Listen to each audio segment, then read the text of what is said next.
Power star Pavan Kalyan super hit movie title తో నితిన్ నటించిన చిత్రం తమ్ముడు. స్టార్ ప్రొడ్యూసర్ దిల్ రాజు నిర్మాణంలో వకీల్ సాబ్ ఫేమ్ శ్రీరామ్ వేణు ఈ చిత్రాన్ని తెరకెక్కించారు. సీనియర్ నటి లయ ఈ మూవీతో రీ ఎంట్రీ ఇచ్చింది. కాంతారా ఫేమ్ సప్తమి గౌడ, వర్షా బళ్ళమ్మ కథానాయకులుగా నటించారు. ఇలా ఎన్నో అంచనాలతో ఈ రోజు ఆడియన్స్ ముందుకు వచ్చిన తమ్ముడు ఎలా ఉందో ఈ రివ్యూలో చూద్దాం. జై ఆర్చరీలో ఇండియాకి గోల్డ్ మెడల్ తెచ్చే లక్ష్యంతో ఉంటాడు. అయితే చిన్నప్పుడు తన తప్పు వల్ల అక్క ఝాన్సీ దూరమవడం వల్ల అతను ప్రాక్టీస్ పై దృష్టి పెట్టలేకపోతాడు. అక్కని మళ్లీ కలవాలనే తపనతో తన స్నేహితురాలు చిత్రతో కలిసి వైజాగ్ కు వెళ్తాడు. అక్కడ ఝాన్సీ తన కుటుంబంతో అంబరగొడుగు జాతరకు వెళ్లినట్టు తెలుసుకొని జై అక్కడికి చేరుకుంటాడు.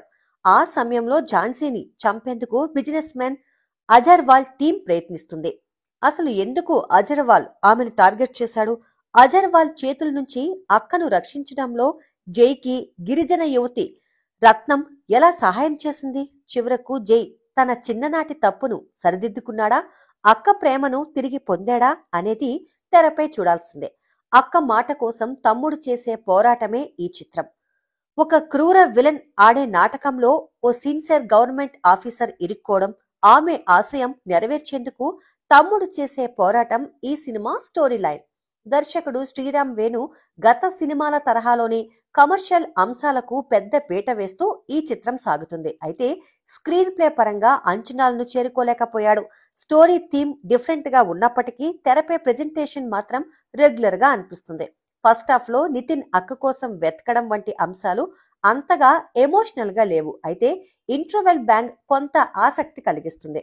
సెకండ్ హాఫ్ లో అంబరగొడుగు నేపథ్య సన్నివేశాలు ఆకట్టుకుంటాయి. ఫారెస్ట్ నేపథ్యంలో సాగే యాక్షన్ సీక్వెన్స్ లు బాగా ప్రెజెంట్ చేశారు. ఇక నటీనటులు, సాంకేతిక నిపుణుల గురించి మాట్లాడుకున్నట్లయితే నితిన్ నటన గురించి కొత్తగా చెప్పాల్సిన అవసరం లేదు. జై పాత్రలో తనదైన మార్క్ చూపించాడు. యాక్షన్ సన్నివేశాల్లోనూ ఆకట్టుకున్నాడు. లయా నటించిన ఝాన్సీ పాత్ర హృదయంగా నిలిచింది. ఆమె స్క్రీన్ ప్రెజెన్స్, సహజమైన నటనతో ఆ పాత్రలో ఒదిగిపోయింది. రత్నం పాత్రలో సప్తమి గౌడ, చిత్రగా వర్షా బొల్లమ్మ ఇద్దరు తమ పాత్రలకు న్యాయం చేశారు. లేడీ విలన్ గా స్వసిక బలమైన పాత్ర పోషించింది. బాలీవుడ్ నటుడు సౌరభ్ సచ్దేవ విలనిజాన్ని తగిన స్థాయిలో చూపించాడే కానీ అతని పాత్ర ముగింపు మాత్రం బలహీనంగా అనిపించింది. హరితేజ సహా మిగిలిన నటీనటులందరూ తాము చేసిన పాత్రలకు న్యాయం చేశారు. దర్శకుడు శ్రీరామ్ వేణు కథ ఆసక్తికరంగా రాసుకున్నప్పటికీ దాన్ని తెరపై ఆసక్తికరంగా ప్రజెంట్ చేయలేకపోయాడు. కాంతారా ఫేమ్ అజనీష్ లోక్నాథ్ అందించిన బ్యాక్గ్రౌండ్ స్కోర్ కొన్ని సీన్లలో వర్కౌట్ అయినా మొత్తం మీద అంత స్థాయిలో ప్రభావం చూపలేకపోయింది. కెమెరామ్యాన్ కేవి గుహన్ విజువల్స్ ఆకట్టుకునేలా ఉన్నాయి. శ్రీ వెంకటేశ్వర క్రియేషన్స్ నిర్మాణ విలువలు అత్యున్నత స్థాయిలో ఉన్నాయి. చివరగా అక్క మాట కోసం తమ్ముడు పోరాటం.